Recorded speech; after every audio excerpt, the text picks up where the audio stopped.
Before it became a sport, Gracie Jiu Jitsu was a system of survival. It was never about points, it was about protection and self-defense.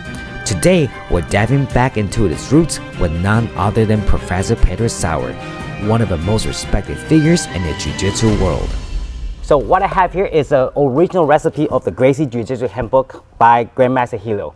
So Professor, my question for you today is, are you able to show us some of the technique from the Gracie Jiu Jitsu book and show how it is done with the proper mechanics and why this is so important for people to study Jiu Jitsu to learn self-defense? Well, the self-defense part of Jiu Jitsu is one of the most important parts of Jiu Jitsu. Grandmaster Helio believes in Jiu Jitsu for survival, for escapes, and for kind of stay away from trouble. That's the idea. And for you to understand self-defense, 100% of the alteration is going to start standing up. So it's important for us to have a good control and always understand the distance. If you think about the book, every move that Grandmaster Helio did, he was keeping distance and he had himself in base every time. So distance is the one that, hey, if I'm a small person, I need to have a distance.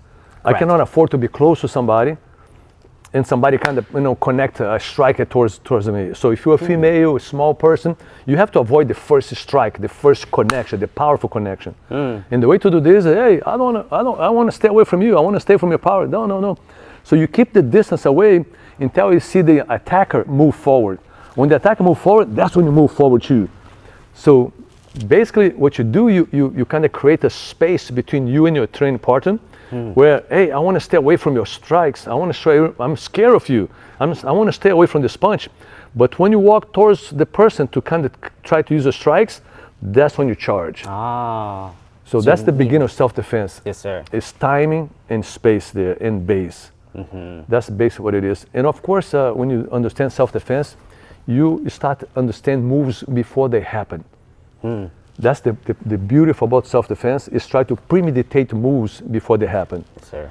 And humans, we have a very normal way to attack to each other. Yes. If you take a little kid like this big, the little kid never done nothing, he say, come here, and he's gonna try to punch daddy like this, Yes. by almost like a normal instinct. Yep. So we already know that anything that can happen towards us is gonna come towards your body, towards the center of your body. Can be towards your jaw, your face. So people try to punch those stomach. So the thing what you gotta think about is how can you keep something in between me and you, where if you try to punch now, you're always gonna get, I'm almost there already. So, makes sense. So I wanna try to make sure that I'm always there, and I always gonna look for something that does not move too much. So if I start looking for your arms, your hands moves a lot. Correct. So I don't want to be looking to your arms at all. I want to try to look for something right here in between. Right in the center. Right in the center. And see how your shoulder's going to move. Right there. Oh, that's cool. Right here. So anytime you put a weight on somebody here, if I put the weight like this, you see, I just put my hand on you. Yes, sir. But if I put the weight like this. Oh, what? That's heavy. So you notice that what I'm doing, I get myself in the tip of my toes, and I let all my weight fall towards you. And I don't extend my arms like this. See right now how light I am here? Yes, Now look this, if I can myself, if I put weight like this, just look how much weight I have to carry. That's heavy. And notice that I try to keep one leg right here in between you and me. Yes, sir. Just to avoid groin strikes. And the way to avoid groin strikes is to put weight on you. Yes, sir. If I'm like this, you're going to be able to do groin strikes, right? If I put weight on you now, the groin strikes are a little bit tricky now. So that's really cool. The invisible jiu-jitsu that a lot of Gracies talk about, Rickson Gracie specifically talk a lot about, is how to deflect those moves with energy, weight, and leverage, and timing. That's self-defense that Grandmaster Helio Gracie wrote in that book. That's very important for all of us to learn. That's really cool, Professor. So you're applying that all that principle you just talked about into all the self-defense techniques. Are you able to show us just a few techniques from the book, but still apply the same principle of that invisible jiu-jitsu? So think about this. I did a move not so long ago, but think about this. If I grab you in a headlock over here, sir. Now I'm gonna try to punch it there. You're gonna block, grab right there. When you start going down now, and you start going back again. Now imagine if I resist a little bit here. Yes, sir. And you keep going, and you try to lift my arm now. That's hard. See I'm just resisting here. So you take a look on your grip on my wrist. Sir. Take a look on your shoulder. See what happened here. If somebody just decide to put a resistance over there, it makes it very difficult for you to move your arm over there, right? Yes, sir. Now, one thing that you can do about leverage is that when I'm here, when you try to punch me, I put my both arms here first. Both arms go right there. So now you see I intercept your punch. There's no way the punch can face my mind. Now, the more you move, the more you give me a chance for me to retrieve this arm here and feed better to the back one. So you see how this right here is going to feed and grab. And I can very easily grab you here sometime. Make sure that, because I don't have to worry about this arm here no more. But I can adjust and I make a little hook here.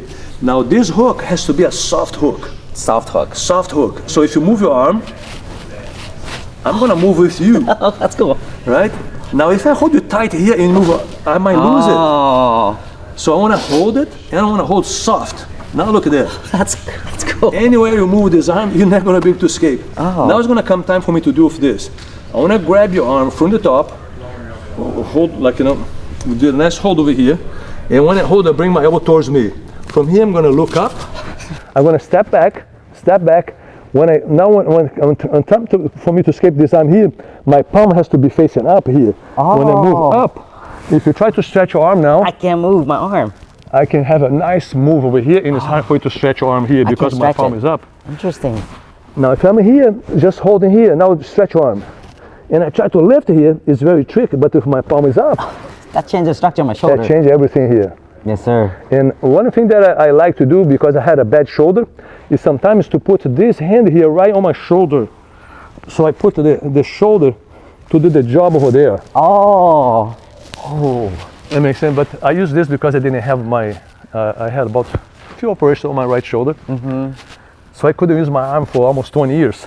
Wow. So I just put in a left over there. But you use that same leverage. Same leverage, but you use your legs to do the job. Wow. So think about this, if I'm here, Sir.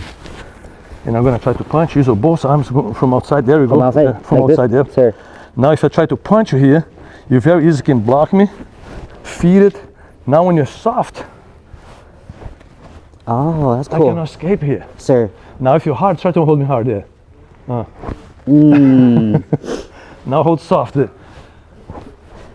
And move, but you never let go. But I gotta be sticky. It's a sticky feet, sticky hand. Oh, then you go like this, Professor. You turn the palm up. Palm up, back straight, good posture right there. Perfect.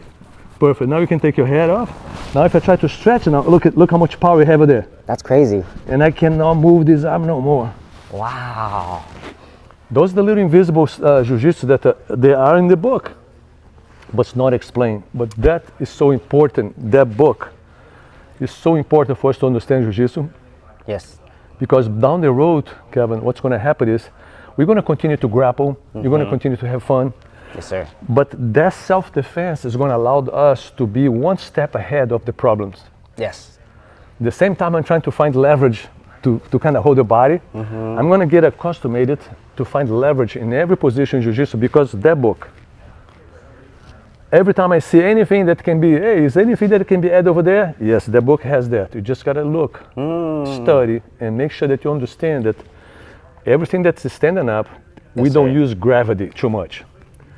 When we grapple, the guy in the top is always using gravity. So he falls on top of you, he grinds you, right? Yep. So that's our grinding. When we're standing up, we have to find a way to make ourselves a little bit bigger and put leverage on our on a training partner. So my question for that, Professor, because I'm a smaller guy, how would you, in your experience, overcome someone who's bigger than you? And obviously, if you guys watch the footage between you and Mr. Utah, and that has proven so much just within the footage. But for me, myself, how would you teach someone like me, because I'm smaller, to overcome someone like stronger? Well, you gotta make sure that your base is always pristine. You gotta have an incredible base, Sir. And you have to understand how to transfer your weight towards the training partner. Sir. So if I have to try to hold you here, this arm, let's imagine a knife defense here. Sir. And I go here, now you push against me. See this, for me to be a small guy, that's not good. Sir. Well, if I go here, oh yes, sir. And I put weight there, now notice that you not gonna be able to move because I put all my weight in this. Yes, sir. Back there is very light. Yes, sir. So anytime you feel like you want to connect yourself to somebody, you cannot just do this. Yes, sir. You see how light it is? Yes, sir. Anytime I put my hand, that's the idea here. Oh, wow. Right there. And notice my shoulder here, what my shoulder is doing. I feel your shoulder forward, sir. So that means this leg here can never move out of the ground. I cannot move that leg. Is that how you go into a T position too? Every time you go to T position, you go to T position, look at that. Oh, man. Now this leg here is always light. Yes, sir. I keep you right in this position here. So this is the invisible part of Jiu-Jitsu that's very important for us to talk about. Yes, sir. Because we're going to achieve to a level where, yeah, you're a black belt, the other guy's a black belt, and the black belts come up with solutions. Yes, sir. So we need to come up with another solution for the solution that the guy's coming back, and the solution will be base, how well your base it is. Yes, sir. How well you transfer leverage to your training partner. How you put leverage towards the technique. So if you want to stop something, you're just going to stop with your arm and get pushed, or you're going to put energy. And if you want to put energy, you want to make yourself taller. If I keep my heels on the ground, Sir. I'm not so much mobile. If I start moving forward with my toes, I get more mobility and I can have more weight projecting. So you stand on more than the tip of your toes? You get in the tip of your toes and you just transfer towards the guy. Oh, interesting. Now you have more weight, even though you're a small person. Yes, sir. But you are instead of a small person like this, you're a small person, lean a little bit to the guy, put a little bit more weight. So you're not that small anymore. You have more body weight behind you. You got more body weight behind. Wow. One last one. Are you able to show one more self-defense technique? Yes, yes. Maybe we can talk a little bit stronger on the base and positions. I guess a common one would be this. Somebody hold you down there. Yes, sir. Yeah. Anytime somebody hold you down here, what you're looking for is to get your butt on the wall. And I want to kind of give a little energy here. Yes, sir. So I want to give just a baby energy. When I give a baby energy, I want to touch it. I want to let you come towards me. You see how we got this leg forward here? Sir. I want to bring the other one. Oh. Bam. Let's So, go. one more time. Sir. You see somebody holding you down there? So don't try to just escape over here because you see I got a lot of traction here. Sir. I dig myself off the ground here. So the only thing I got to do is just kind of go here. That's heavy. Yep. And because I use my butt on the floor over here, on the wall, I got a good leverage here to move. Just a little bit. Yeah. Now look at this. I grab. I see your back leg over there. I want to move back. Boom. And that's when you go right here. Oh, wow. That's another simple stuff because sometimes it's hard, Kevin, when you like this. Sir. Now let's imagine if I don't know this. Sir. And I get my legs out of the way like this. And that's why people are punching. Yep. So you don't want to be, so basically anytime you find yourself against a wall, you always want to create a little space here. Oh, wow. That's strong. A little space. Now from here, look, I can move, boom, and go there. It's in the book, but it's hard to see it. Yes, sir. You know, but you can feel the energy here. Yeah, it's very different. And you can tell that I don't let my body have too much traction against the wall. No. I let my hips, and now my shoulder's free. Because it feels like you're just melting away.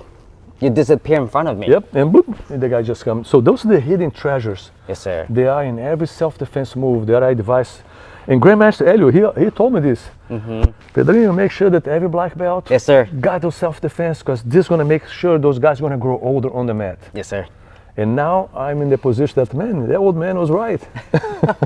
Yes, because the more I'm trying to teach, the more it forced me to understand the technique better. Because I'm always constantly facing a guy who's bigger than me. So doing the technique improperly just ended up getting myself hurt. Exactly. Yes, And this is going to build longevity too. You're going to see that the more we clean up with the self-defense, Yes, the sir. more interest you're going to be in the self-defense, and eventually you're going to mesh everything on our jiu-jitsu. So sometimes you're going to be vertical, sometimes horizontal, but your thoughts about self-defense is always going to be there. Yes, sir. Self-defense, that means I need to come home alive with all my teeth. That's the idea about self-defense. Yes, sir. Right? So I always make a good day on the mat. And interesting, Professor, because you mentioned base timing and such. So my last question for you is, we talk about having good structure of a base. What if I'm pulling you forward? Like one of the techniques we'll talk about, which is the single arm, right? If I'm pulling you forward, how do you still maintain the proper structure? So think about this. Anytime I feel that you start pulling forward, that's what I'm looking for over here. Oh, sir. Just like this. Now you can grab here. Let's imagine for a shoulder grab here. That's one good example. So if I see that the more I give to you, the better for me. Yes, sir. So one thing that I want to do is to go here. Now look there. Yes, sir. So anytime I feel that you pull me, I give, but I give my It's hips. really heavy. I give my hips. Sir. I cannot move. And us have a very natural tendency to do this. Yes, sir. To move away from the trouble. Now you pull me here, look, I go. So every time you feel like, you always give a little hip. Now if I see this hand over here, my goal is to try, I want to try to make you, even give him more. Yes, sir. Now look how easy for me to get this arm. Oh. Because the more energy you put in over here to hold me, Sir. If I don't do this, look, you can take arm there anytime you want, right? Yeah, yeah. There's no Now grab pressure. again. Now look at this. I'm trying to hold on to it. Now look at that. Oh, that's cool. So that's how your self-defense works. It's kind of, you always invite the guy, you accept the guy's energy, Yes, you sir. invite him, and you just apply a good self-defense with good leverage. That's a piece I missed because last week I had a student ask me, say, when we do this, the guy just let go. You just answered that question for me. Because I was like, yeah, because the guy does not let go. So now the technique doesn't work, but you just answered that question in like a second. Yep. And keep in mind that when somebody grab you here, instead of it being like this, You draw me forward. I want to make sure that you. I can pull you, Professor. Yep. Oh, that's crazy. So I want to make sure that you're gonna use that, because the more you use this, the easier to give me this. Oh, wow. Those are in the book too. Wow. But like when we talk about this, when I explain, that makes so much sense. And you can see the timing, yes, sir. how the time it is. So yeah, everything's about timing. Playful, go slow. Don't do techniques fast. Everything is very That's slowly. really cool. When you get yourself comfortable, you start put a little bit more speed, until eventually you complete comfortable. So my question, this is probably just nothing had to do with the technique, right, Professor? We know that in Gracie Jiu Jitsu was originally brought for street self-defense, but in the modern time, the kids are known to Jiu Jitsu through IBJJF, ADCC, or MMA. Do you think that, the question would be, do you think there's a sort of benefit for the kids to study Gracie Jiu Jitsu self-defense versus just doing the competition sports? I think competition is a great part. Competition, I advise everybody to compete forever. I compete my whole since I'm a little kid. I compete in every belt in Jiu-Jitsu. Yes, sir. I advise everybody to compete. But one thing that I advise to do is to understand the self-defense in conjunction. Yes, sir. And make sure that you grow in Jiu-Jitsu together. Don't do just a sport, grappling sport, because we build habits. And those habits, eventually we got I want to try to pass your guard, Yes, sir. because I want to score the points. Yes, sir. And I'm so vivid. And the same thing with self-defense. You do the self-defense and you take the gun away from somebody and you give the gun back to the guy. Well, you create a habit. Doing this, passing away. Eventually, you might be able to give the gun back to the robber. The guy you just took the gun away from the guy, you give back to him. Yes, sir. Because habit. So it's important for us to combine those habits in a way where, hey, first of all, let's learn the grappling, let's learn the self-defense, and let's grow together, combine. Because if you do this together, everything that we do here, that does not, over here, I have to have gravity. Over here, I don't have gravity, but I can make myself taller and make myself lean a little bit and put some kind of gravity. Wow. Now, when you start putting a little gravity and you start seeing the difference, okay, now let's add this gravity more. Now let's add momentum. Now let's add speed, and you can be very vicious on the self-defense. That's awesome, Professor. Because I feel like there's a lot of nuances in the book that if you don't study Jiu-Jitsu, you may not understand just by looking at the pictures. Yep. And I feel like there's always something new. By seeing you doing things, I'm like, oh, that's what I'm missing, because there's always like tiny pieces that's missing in the mechanics. Yep. And once we understand how to fix that, we can implement that properly. And the mechanics make more sense now. Yes, sir. Right now when you look in the book and you see somebody, oh, I'm holding you here, and you try to do the fist, oh, I'm escaping. Yes, sir. So I'm already kind of doing an anti-jiu-jitsu for your move. Yes, sir. I'm trying to come up with something, oh, I know, see? That happens all the time So too. I'm trying to mess up with you. But Yes, if I'm here and you give me, now I'm not gonna think about let go. Oh, And now yes, sir. I'm stuck here. I really like that. So you make sure that my hands are full. Instead, just doing nothing. So that kind of brings about what you were talking about earlier. There needs to be a exchange of the energy. Exactly. That's really cool. I'm seeing this a lot related to like Wing Chun, other martial arts too. Exactly. Wing Chun is a very important, if you think about the concepts of Wing Chun and think about Jiu-Jitsu concept, they're very similar. I agree. And especially when you think about the neck attacks. Yes. Every time you see something on the neck, you can relate to Wing Chun. Yes, sir. Yes, sir. Yeah, that's true. And shortcuts and crossing bones, the way how the crossing bones, the trapping hands. Yep. This Jiu-Jitsu and Wing Chun is together. Do you use a lot of Wing Chun in Jiu-Jitsu, Professor? Yeah, I do. Wow. I used to have a student that was a Wing Chun master. Was Glenn Scott McKay. Wow. Is that where you learned Wing Chun from? I learned some in Wing Chun. That's We just used to play. We used to put the hands like this, and you got to touch my face. Like that? Yes, sir. That's cool. We done things like that. We used to do on the ground too. He was a great guy, older guy, but very fit, super flexible, and he showed me a lot of. I was like, this is pretty good for jiu-jitsu, man. I can use better jiu-jitsu using Wing Chun. I use a lot of Wing Chun chi sao in my rolling. Just trapping, try to keep the hands away from my collar and kind of like keep my hand elbow tight. Yes. So I do find the benefits of doing Wing Chun in jiu-jitsu. It's very good, dude. That's awesome. Thank you, Professor. There's a lot of new stuff. Kevin, That's my friend, I awesome. appreciate. Thank you, sir. And if you Anytime. guys want to check out Professor, I'm gonna leave his link in the description below. Thank you, guys. My pleasure. We just launched like a teachable. You guys gonna be here about this. We got a lot of things now going on. Okay. A lot of recording. We are recording a whole bunch of stuff and put it back alive. A whole bunch of stuff. So you guys gonna be seeing some stuff there. Sounds good. Thank you, guys. Kevin, how long you been? 3 years, sir. We gotta put a stripe there, brother. Let's do it. Yes, sir. If you have to tape your fingers that much every night, maybe it just stops. Yeah, by your own. Instead of stealing instructors all the time. Oh my, now we can't put stripes on Yeah, it. thank you, Professor.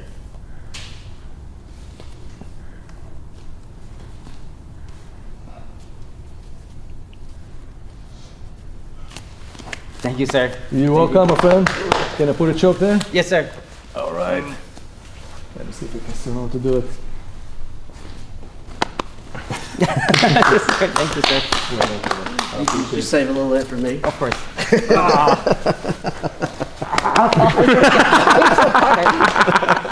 I don't get them that often.